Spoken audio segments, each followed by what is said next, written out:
Y'all just had an opportunity to talk to the senior pastor here at Downey Memorial Community Church. We're grateful that she allowed us the opportunity to be here and highlight a little bit of what occurred here, as you may know, in the parking lot a few weeks back when 6 folks came masked without any identification, unmarked cars, and came into the parking lot demanding she get out of the way, demanding she not film, demanding as if they were running the place, demanding she simply walk away.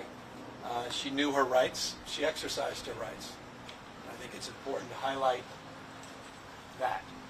One thing to know your rights, another important and imperative thing to do is to exercise them. She did that. She videotaped what occurred, and it's an example of what's occurring all over here in Southern California, what's occurred at a level we've not seen in modern times. I just had an opportunity to visit with business leaders, small business. When I say mom and pop, I mean mom, dad, kids, grandkids, generational businesses in Bell. I met one business owner. They've been 20 years in business. They said, we miss COVID. They said it was much easier. They have lost 80% of their business. And they said they've lost something more precious, which really put it in perspective. They said they've lost a sense of community. They said they missed their customers, not the business. They missed the tables being filled. That's what a family business is all about. They're barely making ends meet. They're trying some catering work. They have a 15-year employee who won't even show up to work. He's here with documentation, but he's scared to death. He hasn't shown up in weeks since 4 raids occurred in nearby. He won't even show up because he's scared to death of being pulled over for simple reason because of the way he looks, because he's being racially profiled. I met a mother and her beautiful daughter. Daughter's going to Bible school. She just got off. She was walking in the ice cream store. And her mom came to me. She says, I'm here legally, but I'm carrying my passport if you need any proof. I said, you don't need to impress me. She's here legally. She's carrying her passport. And her daughter is just coming back from Bible school. That's Trump's America. 2025. Downey in Bell, California. LA County. The most diverse, most populous county, and the most diverse and most populous state in the world's most diverse democracy, the United States of America, in 2025. It's a disgrace. The President of the United States decided to advance his rote cruelty by utilizing the brave men and women of the National Guard as pawns in an effort to theatrically show his strength. He federalized the National Guard. He deployed roughly 5,000 military, not overseas. In fact, his entire first term, the President of the United States did not even send the military boots on the ground overseas. His entire first term. First 6 months of his administration, he decides to send them to the United States of America. 5,000 military. 4,000 federalized from the National Guard, close to 1,000 U.S. Marines. He sent them to a United States city. The utilization rate of our National Guard, less than 5%. You spent hundreds of millions of dollars. Wasted hundreds of millions of dollars on this. 5%. By the way, the folks that were taken and brought into armories, waiting for a mission assignment, are summer school teachers, our paramedics, our firefighters, our police officers themselves. Finally, because of the absurdity of this and the complete incapacity of the Pentagon to reconcile the fact they weren't doing a damn thing, they manipulated this 26% number. It's about 5%. They even realize the absurdity of this, and they're talking about a demobilization of roughly 2,000 of the 79th Infantry. That process will take a couple weeks. They'll go through medical reviews and exams. They'll be in the process of filling out their pay stubs, getting reimbursements for travel, trying to get their lives back on track. We still have thousands of National Guard. The 49th MPs, you know them well here in Southern California. Those are the 49th MPs that spend 45 days up to 60 days doing recovery and protecting the people of Los Angeles. They're still waiting for the Pentagon to get their act together, to end this theater once and for all, this cruelty. It's about terrorizing communities. It's about appearing tough. I've said it and I'll repeat it. Weakness masquerading as strength. Weakness masquerading as strength. And so we're here mindful of people living here. I said to someone, I said, I got it easy. White guy, all the privileges. Talking to members of the community, they feel like democracy is already gone. For me, it still seems to be, on life support, but moving along. They feel like authoritarianism's already come to their community. They're not even walking the streets. We were here, not just in businesses that are empty. The entire shopping mall's empty. It's summertime. There was no one until that young woman came in with the young girl came in with her mom. There was no one in the ice cream store in the middle of the day. In the summer. One of the most beautiful communities, Bell, in California. Tourists. I said, what happened to the tourists? Not just from Mexico, not just from Canada, from Europe. They said the tourists aren't coming. Wrecking the economy, destroying families, destroying generational businesses. I spent the morning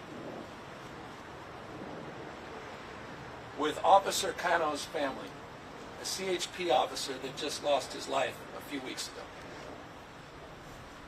Half of the service was in Spanish.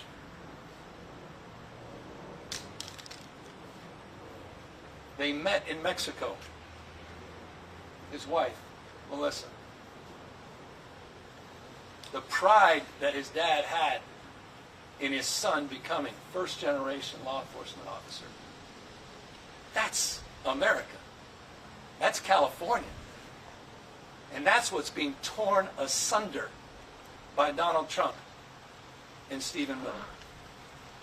This is about families. It's about community. It's about a sense of place. It's about our economy. And it's about time Donald Trump grow up. It's about time Donald Trump understand the hell he is doing. And so I'm here in front of a church on church grounds, mindful that our democracy is not on firm ground, and mindful of our responsibility to be assertive at this moment, and we are, to support our diverse communities, and we will continue to do just that. The budget we just signed included additional dollars for legal representation. We did a special session providing resources for legal representation. Over $75 million we carried forward from last year for additional support. But we must be vigilant and resolved that as we focus on Epstein, we focus on the next day or distraction, that communities like Bell and Downey are being torn apart because of his cruelty and because of his incompetence.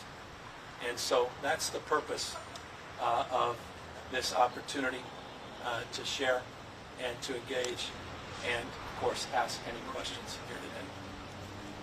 Governor Newsom, your personal and your governor's press office social media accounts have taken a much more aggressive tone over the last couple of weeks. Recently, the press office called Stephen Miller a cuck on Twitter. How do you differentiate yourself from Trump if you're using state and personal social media accounts to name call and attack him? Well, it's a response to Stephen Chung in the White House and his use of that word.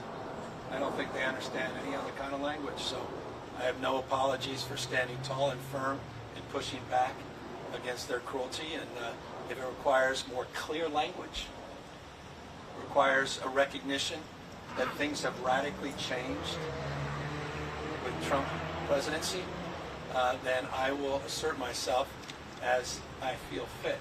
And I'll do so with clarity and conviction. The difference between Donald Trump and the Trump administration and the state of California and the work that's being done by many elected officials here is we don't just exercise our formal authority, we also exercise our moral authority. Governor Newsom, last week we saw that the Core Civic California City former California prison has now been renamed the California City Immigration Processing Center. What is the state of California planning as far as health and safety oversight or other constitutional oversight of that facility when, if and when it reopens as an ICE processing So detention California, and we had advanced in the first Trump administration, California updated and advanced a lot of its oversight rules and regulations as it relates to the authority of the state that's vested in us as it relates to the specific issue of health and safety. We also had to recognize that we had to reconcile the federal jurisdiction, and there were certain limits as it relates to our direct involvement and direct engagement. The good news is, having gone through a version of what we're experiencing here today, but not at the scale of the cruelty that we're experiencing, that we had updated a lot of those rules and regulations, including resourcing members of the Department of Justice, specifically the AG's office, to provide that kind of oversight.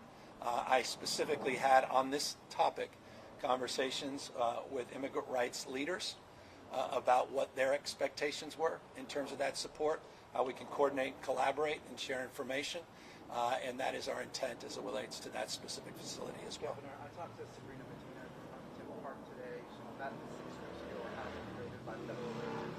She said her kids are afraid to go out. Yeah. Their house, they're Of course. afraid to go out. They're afraid to go out to shop. She wants local leaders to have police not be that involved in ICE operations around the city. What do you have to say? Well, they're not. I mean, under the tenants, the police officers are not to aid and abet. They're escorting them. As it relates to the issues of these raids, it's not. It's very clear as it relates to the policies, local policies, which distinguish themselves from state policies. That is not the role of local law enforcement. The role of local law enforcement is to create a framework of trust. As it relates to safety of individuals, be it their state employees, local employees, or federal employees, they have a responsibility as it relates to public safety. So I'm deeply mindful of that. There's a balancing act there. But when it comes to the safety of officers, I wish them no harm. Most of these folks have been conscripted. I mean, the National Guard men and women are heroes. A lot of you were out there taking selfies with them. Biggest issue they had in places like Santa Monica is so many, jugs of water came, so much food came. We were really proud of them. They're the same people. They're just under now a jurisdiction of someone who's unhinged by the name of Donald Trump. And so I want people to recognize that and respect that. So it's about public safety in that respect, broadly defined. That safety includes federal employees as well. Governor, do you anticipate if there's a problem with, do you anticipate a possibility of a further drawdown of the National Guard and/or shipping Marines back to their base, given the rules that Washington wants as far as the ability of ICE officers to arrest anybody who attacks federal officers? The White House on the 11th said literally anyone who throws rocks whenever it assaults federal officers, they're freeing up ICE to actually detain and arrest those people for assault. If those rules of engagement hold, are you anticipating a further drawdown because there's no need for soldiers or anyone else to provide any kind of a buffer around ICE officers doing those type of operations? Again, the utilization rate, the mission tasking of roughly 5,000 military personnel is about 5%. They claim it's 26.6%, and that's because they're in an operational readiness, but they're in Los Alamitos, an hour and a half away. They're sitting there behind the walls looking for things to do. 5%. So as it relates to the drawdown, they're a solution right now in search of a problem. But more importantly, I think this is the issue that I think we want to highlight. This is a preview of things to come. If you think this is about California, you are fooling yourself. These are operations you're going to see all across the United States of America. They've tested the boundaries of the law. They've tested the boundaries of public perception and what the public will accept. And they're going to export, including potentially members of our own state National Guard, to other states. So when they draw down and demobilize, the question is, for what? To go where? Under whose command, whose control? And to me, that's a more interesting question, is what ultimately becomes of these members of our National Guard. But look, you recall, we had close to 1,600 officers at certain points at the peak of what was going on in a couple square blocks or a couple blocks in Los Angeles. CHP officers and LAPD were protecting the National Guard. To your question, not the other way around. That's how absurd this whole thing has become. You would think there'd be some congressional oversight, but those guys have disappeared. Speaker Johnson, in name only. We can get to that. Question is how long he'll be Speaker. They're, of course, trying to change the game on that. That's a separate conversation. Well, the troops they use for fire protection now that they're going to be released, what's the plan here? Well, I want to get them back under my control so we can get them back doing the kind of work to control wildfires, to keep our communities safe, to address the issue of counter-narcotics, to address the issue of fentanyl. I want to remind you guys, I put 394 of your National Guard men and women years and years ago on the border. I've hardly been timid. I've deployed the National Guard in multiple locations, multiple times. Going back to George Floyd, one of the largest deployments in U.S. history. With thousands of them, the 49th Infantry, the MPs rather, that were out there on the streets after the fires. They need to get back doing the rattlesnake teams, which are basically teams that work in partnership with other state agencies and conservation corps and CAL FIRE to do the vegetation and forest management, hundreds of them. So they'll be reassigned when they come back under our control. About 190 were already redeployed. The rest will start coming back as they're demobilized. I want to get them back in our counter-narcotics efforts and our drug interdiction efforts and the task forces that have been firmly assigned, and to support Border Patrol as it relates to some of that effort, not just what's coming in north, but what's going down south with all the gun running and cash that are going through, including those tunnels that I had the opportunity to explore and witness firsthand with my National Guard, or your National Guard, just a matter of months ago. So that's part of it, but I also want them back teaching our kids. I want them back walking the beat with their masks off, building trust, sense of community. And I'll tell you, the most damaging thing about what's going on right now is other law enforcement agencies, these good folks, are being impacted because people are losing trust in local law enforcement now. They don't know who is who. This is, if you wrote this script, some Hollywood's going to say that doesn't seem past any tests. People running around with masks and sunglasses on, and they can run around. I mean, I was in a farmer's market, true story, 2 weeks ago. And all of a sudden I started feeling, I had my hat and sunglasses on, walked a few blocks so no one can see. But they saw a few cars that we drove up in, a white and black car. And you started to feel, as I'm walking around, no one said a word. I was casually buying a week's food for the kids. And you felt something. And all of a sudden, the manager of the farmer's market came up asking our folks who they were, because they heard that ICE was there. It was just the governor. That's how bad it's become. Governor, has the White House indicated to you when they might consider pulling back the remaining 2,000? Well, they better do it now, today, next few hours. I'm a taxpayer. I don't like to see my money wasted like this. There's no fiscal conservatives left. They proved that in the big, beautiful betrayal. But this is comedy. Donald Trump waxing on about the Fed chair today and cost overruns on a new building? How about the hundreds of millions of dollars he's burned just to try to sear in your mind that he's some tough guy because he didn't get enough hugs from his parents growing up? Governor, you alluded to this. I'm sorry. Thank you, Governor. Alex Gaines from Houston, Texas. Do you credit the Trump administration for assisting in restoring law and order in Los Angeles? Exact opposite. He incited more anxiety. He's incited more unrest. He's incited more uncertainty. He's exacerbated the conditions. Exactly the opposite.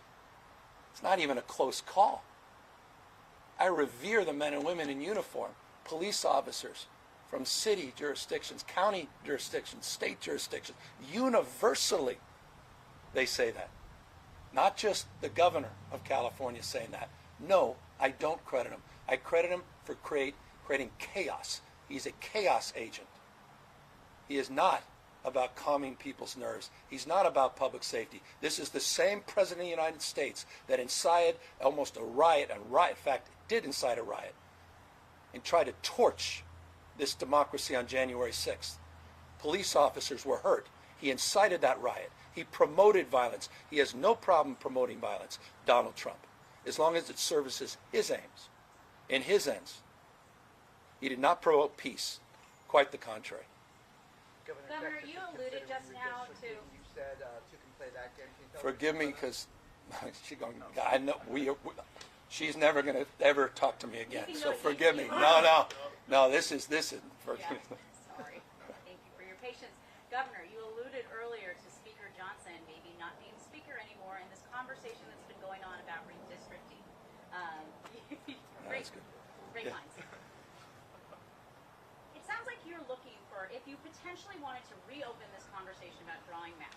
and it Which sounds I like- don't. Goes to your question. Well, These guys, look, you're you got open to. to reopening. I don't. It's not what I want to do. But Let you're- me explain it, because I'm going to validate where you're going. I was one of, at the time, I don't recall, this may be overstated, but I thought I was one of a handful of Democrats in elected office that supported independent redistricting when it first was promoted. I support independent redistricting. I think it should be done at a national level. At the same time, I also am mindful next year is the 250th anniversary of the founding of this great country. And I'm very fearful about what's going on in this country. When Donald Trump calls in to the Texas legislature along the lines of the phone calls he made saying, find me some votes in Georgia, and says, find me 5 more seats in Texas, they're playing by a different set of rules. They can't win by the traditional game, so they want to change the game. We can act holier than thou.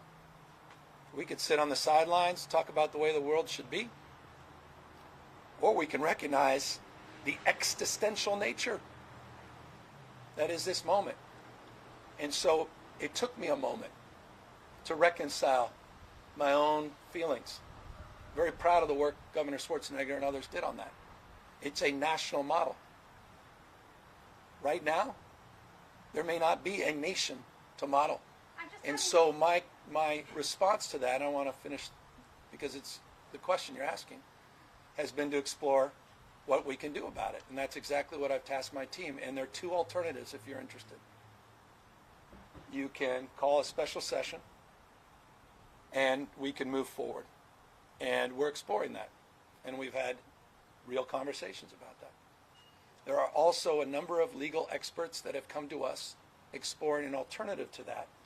Through an urgency measure, the legislature can move forward with new maps as it relates to federal districts.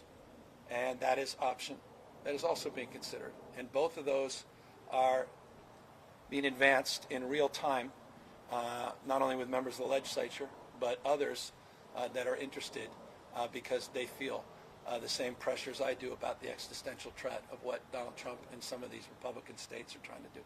Forgive me to ask a question to this. I'm having a hard time squaring how that does still, either of those options, not fundamentally bump up against the will of the voters who approved an independent. Well, it's pretty easy. redistricting. Option 1 is by definition, reconciles that. By definition, because it would require those same voters to make a determination on the basis of current facts. We can be stubborn, you know, and just assume everything's status quo ante. I mean, they've changed. There's no. Used to be 3 co-equal branches of government. One's completely disappeared in real time. The rule of law is being challenged every single day. Just ask all the mass people running around here. People are disappearing. Quite literally, a word you hear all the time. People are quite literally disappearing with no due process, no rights. The courts take forever to advance the cause of any reconciliation. You've got a president that's talking about recalling folks and judges that he disagrees with, or just completely dismissing. He runs right up to the edge on the rule of law, on decisions that are made by the courts, and whether or not it works for him, or decides on a whim, nah, it won't. So things have changed, and so that would be the argument I would make. But again, I don't come to this lightly. This is not a point of, you know, it's just a point of rationalization, and I hope a realization for everyone else. Everything has changed, and it's changing in real time. And I'm not going to be the guy that said I coulda, woulda, shoulda. I'm not going to be passive at this moment. I'm not going to look at my kids in the eyes and say I was a little timid, or I didn't like the word that this guy used. I'm just not going to be that guy. I'm sorry. What more evidence do you need? I mean, everything that damn's happened last 6 months in this part of the state. So that's my approach, and to the extent that others share it, by definition, it requires the consent of our represented body, the legislature, and they'll make that determination. And if they choose the path of a ballot initiative, the people of this state will decide for themselves in the spirit that brought you that law in the first place. Governor, given we've had a federal judge rule the tactics that ICE has been using on the streets here in Southern California are a problem. If that is upheld, will they have to change their tactics regarding how officers are on the street, how they're identified, how they actually do arrest and apprehension? If ICE is forced to modify those tactics and policies, do you think that there may be a reduction in the number of problems that we have regarding enforcement? I would hope so, just the indiscriminate nature of this. And by the way, I take a backseat to no one. You want to coordinate Donald Trump, you want a partner, you've got a partner. You want to coordinate with violent criminals? I'm happy to partner with you. I've got the receipts. No other governor could lay claim to over 11,000. 11,000 individuals we've coordinated with ICE since I've become governor of the state of California. Violent criminals. This is not about violent criminals. Quite the contrary. So as it relates to the random nature, this indiscriminate nature, I hope the judge begins to rationalize that, this sort of racialization of these enforcements. I mean, Homan himself, talk about a tough guy. Homan himself, I mean, just talk about a self-inflicted wound. He said, yeah, on the basis we can do whatever we want, on the basis of how you look. Some cases, what car you're driving. So that was a pretty obvious decision, the lower court. But what's no longer obvious is what happens at the appellate and obviously the Supreme Court. But I'm hoping it will rationalize some of this. And at peril, again, you're going to see this in other cities. And I worry about people's lives. I'm telling you, we're on the verge. This is serious. I mean, if someone just randomly, if I'm walking down the street with my kids and someone grabs me with a mask on and tries to throw me in an unmarked van, and I am looking at my kids, I'm surprised someone hasn't gotten hurt. Someone is going to get hurt. So the best thing that happened to this administration may be that they have to come to realization of what they're doing and change their tactics, even if they're not compelled to do so at the appellate level. I pray that's the case. Do you think you can stay calm as possible? I'm not going there. And look, that gets hyperbolic. Somebody already fired shots at federal agents the other day. Yeah, I worry about that. And you got someone who dropped 30 feet because they were scared to death and lost their lives. Farm worker. Yeah, I met that 16-year-old kid. His mom and dad were disappeared after 20 years going to the same workplace, dragged out of their cars. I met an 86-year-old woman who, by the way, coincidentally, in 1986, was able to get her citizenship. Yeah. And she said, She literally had PTS. She was expressing and she's shaking. As she was sitting there in a coffee shop, she said, when I heard the helicopters, it reminded me when I was a kid. And we used to learn how to hide in the baskets in the fields. She said that's what it felt like again. Despite Donald Trump saying we're not going after workplaces, we're not going after nonviolent folks that are essential to our economic well-being. We're not going after farm workers. We're not going after folks in the hospitality and leisure industry. Last question. Nothing. Yeah, we're trying to, it's interesting, it was a question I got today, and I think it's much deeper than people think. You know, we tend to measure things in the aggregate. We don't live in the aggregate. You know, it's not about GDP. It's about communities, these small businesses. This is not, with all due respect, about Apple and NVIDIA. You know, it's not about Tim Cook being able to make a call and getting an exemption, or some of those farmers that after the rage in Ventura on behalf of the Farm Bureau, because they were big donors to Donald Trump, made the call. So he the next day said, I'm going to back off. Of course he didn't, but said he would. They have no advocate, these small businesses. It's incalculable when you're down 6 to 7% in business. Imagine being down 60 or 70%. You don't get that back. You could lose your house because you've got a line of credit on your house against your business. You could lose everything, your dreams, your family. How do you calculate that? And so I don't know the answer to that. I want to know I'm mindful we need to understand that. I pray that these guys pay attention in Washington, D.C. and end this charade. Thank you guys very, very much. Thank you guys. Press to just stay here.